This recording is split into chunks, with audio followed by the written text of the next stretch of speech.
let's now have a look at our second patterns within patterns. This is the butterfly completing the Gartley pattern. Once again, we've identified our key level of higher time frame support from a daily or 4-hour chart.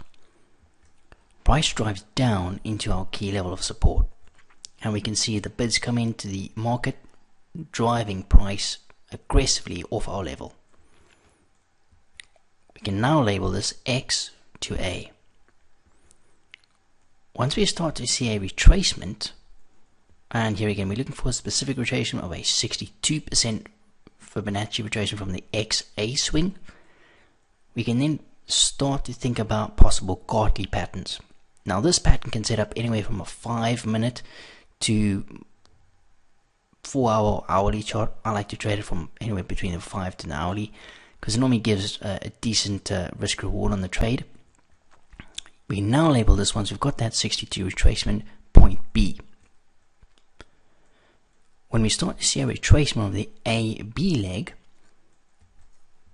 anywhere from the 38 to the 886 Fibonacci retracement, we can label this point C. We now have part of the structure formed for a possible bullish Gartley. So what we want to do is we want to start looking for buying opportunities down here.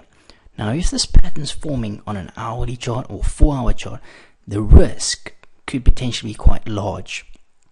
So what we want to do is possibly refine or reduce our risk by looking for a smaller pattern forming. So we have a pattern within a pattern. So let's follow along. Now looking at the BC leg, we start to retrace. And if you start seeing a 79% retracement, you want to start looking for a possible butterfly pattern. Now look at the retracement from C down to this leg. Anywhere from the 38 to the 886 Fibonacci retracement. We're now looking for that possible bullish butterfly to form at the same area that the Gartley would complete at. We can label this X, A, B, and C. So you can see we have that structure. The overall structure looks like a bullish Gartley, but inside the BC swing we have the possibility of a bullish butterfly setting out. And with this setup, we can reduce our risk. So as we went over the bullish butterfly pattern, where we traded at a 127 extension with a 1618 as a stop out area, we can possibly look to reduce our risk. So if we traded a large Gartley on the hourly or 4-hour chart here, the stop would need to go below point X. But if we can try and get in on the bullish butterfly forming here between point B and C, we could possibly reduce the risk, and instead of having a stop below point X, we could have maybe on the larger pattern run sort of the 886 Fibonacci retracement of the XA swing.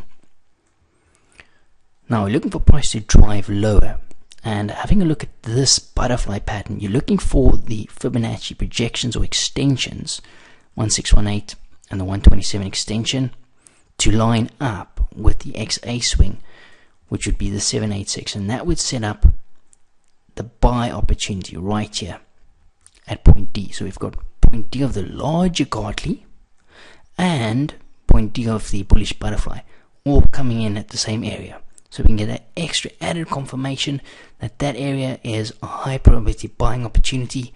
And remember, we're looking at that key higher time frames of support from the daily or 4-hour chart. So here, if we label it, we've got the small bullish butterfly, X, A, B, C, completion point at D, inside the larger bullish Gartley. And we're looking for a nice drive to the upside.